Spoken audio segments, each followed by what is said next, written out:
বাংলাদেশ সনাতন জাগরণ মঞ্চের মুখপাত্র চিন্ময় কৃষ্ণ ব্রহ্মচারীর বক্তব্যকে সুপার এডিট করে টিভি চ্যানেলে প্রচারের অভিযোগে নিন্দা ও প্রতিবাদ জানাল বাংলাদেশ সম্মিলিত সংখ্যালঘু জোট ও বাংলাদেশ সনাতন জাগরণ মঞ্চ। চলমান আন্দোলনকে ভিন্ন খাতে প্রবাহিত করতে উদ্দেশ্যমূলকভাবে এমন অপচেষ্টা বলে দাবি এই দুই প্ল্যাটফর্মের। পুণ্ডরিক ধামের অধ্যক্ষ চিন্ময় কৃষ্ণদাস ব্রহ্মচারীর বক্তব্যকে প্রযুক্তির মাধ্যমে সুপার এডিট করে একটি টিভি চ্যানেলে প্রচার করা হয়েছে বলে দাবি করেছে বাংলাদেশ সম্মিলিত সংখ্যালঘু জোট ও বাংলাদেশ সনাতন জাগরণ মঞ্চ।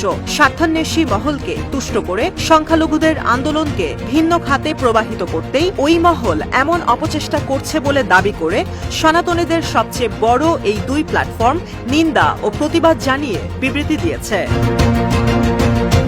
সোমবার বাংলাদেশ সম্মিলিত সংখ্যালঘু জোটের এক বিবৃতিতে বলা হয়, বাংলাদেশে চলমান সংখ্যালঘুদের 8 দফা দাবি আদায়ের অন্যতম মুখপাত্র চিন্ময় কৃষ্ণদাস চিন্ময় প্রভুকে নিয়ে উদ্দেশ্যমূলকভাবে ভিডিও প্রচার করেছে একটি টেলিভিশন। প্রচারিত ভিডিওতে অত্যাধুনিক প্রযুক্তি ব্যবহার করে সুপার এডিট করা হয় বলে বিবৃতিতে জানানো হয়েছে। বিবৃতিতে বলা হয়, ওই টেলিভিশনে প্রচারিত ভিডিওর মাধ্যমে একটি স্বার্থান্বেষী মহলকে তুষ্ট করে আন্দোলনকে ভিন্ন খাতে প্রবাহিত করার অপচেষ্টা করছে।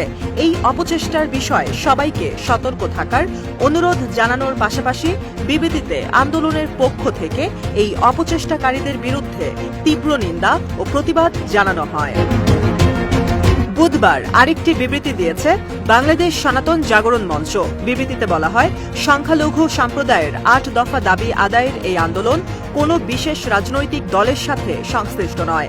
আমরা কখনোই কোনো বিশেষ দল বা মতের অনুকূলে এই আন্দোলন করছি না।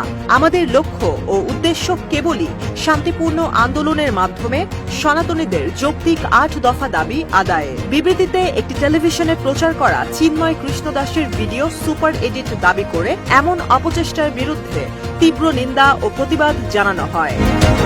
আলোকিত চট্টগ্রাম নিউজ ডেস্ক।